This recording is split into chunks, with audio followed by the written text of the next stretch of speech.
Hey everybody, hope you're doing well. Builder Rick here with Craftsman Tiny Homes.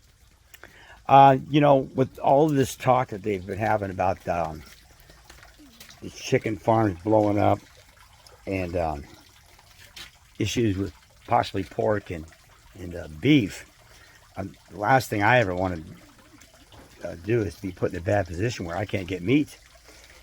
So what we have done is we've taken precautions to make sure we always have meat. One of the things we did was on September 6th, 2022, we ordered fingerlings of tilapia and also catfish. And so what we did before we actually ordered them was we built a controlled pond to keep them in. So let me see if I can turn this around. Okay, so my sons, being the builders they are, we built cinder blocks, and they came up with the idea to put this up against our block building there. And so these fingerlings, we got 40 tilapia. I think he gave us 45, and then we got 40 catfish, and we had to put in a pond liner so that it would hold water. And basically what the blocks do is, this is the cheap way of making a strong pond. And then of course, I don't know whether you can hear it, but we got this bubbler. So our bubbler's going. Then we got a heater for the winter time, because tilapia do not like cold water. They don't eat much, and they don't have a lot of activity. So we had to make sure that we keep their water at about 77, 78 degrees. Now, these particular tilapia, I did a really terrible job. I mean, it was bad. Some of the tilapia ended up dying because I did not know you have to keep testing the water, especially for nitrates and nitrites. And if you start to see the color change on your test strip and you've got some nitrates and nitrites, the fastest cure is to go ahead and drain the entire pond. So I got this 2-inch shutoff valve to drain the entire pond. Of course, we got our fish nest there, and then I also built this overhang to keep out predators like hawks.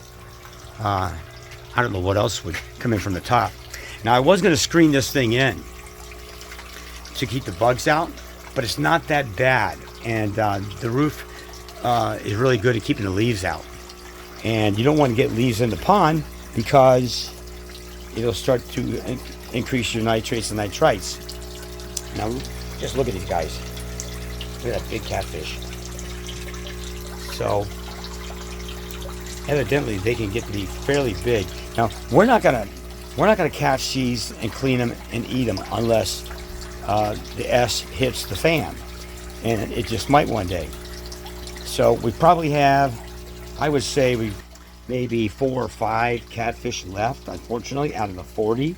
So as they would die off, I feed the dead ones to the chickens. They absolutely love it. They got a good protein diet out of that. Sorry about that sunlight. They go hide over here. So I'm getting ready to feed them because it's feeding time. And it's really interesting.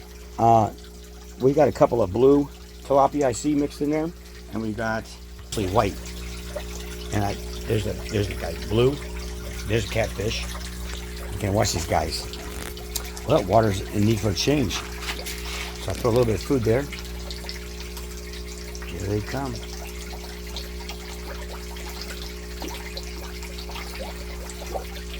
Look at them. Look at that. That's amazing. Here, I'll throw some more in there. So I got 2 different sizes of food. The stuff that's floating is a larger size, and the stuff that sinks. Just look at those guys there. Look how big he is. He's got to be like 8 inches. That's just amazing. But anyway, we're going to try and keep him here for like a couple of years before we actually harvest them. But again, that's only in case we have a situation with the meat.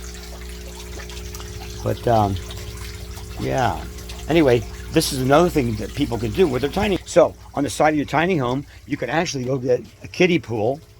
Maybe you elevate it, and you put water in it, and you got to make sure you have a way to drain it, and you got to have a filter. So the fountain here is a filter. Down below it is a screen, so it actually pumps all day long, and this air pump comes on about every 5 minutes and runs for 5 minutes.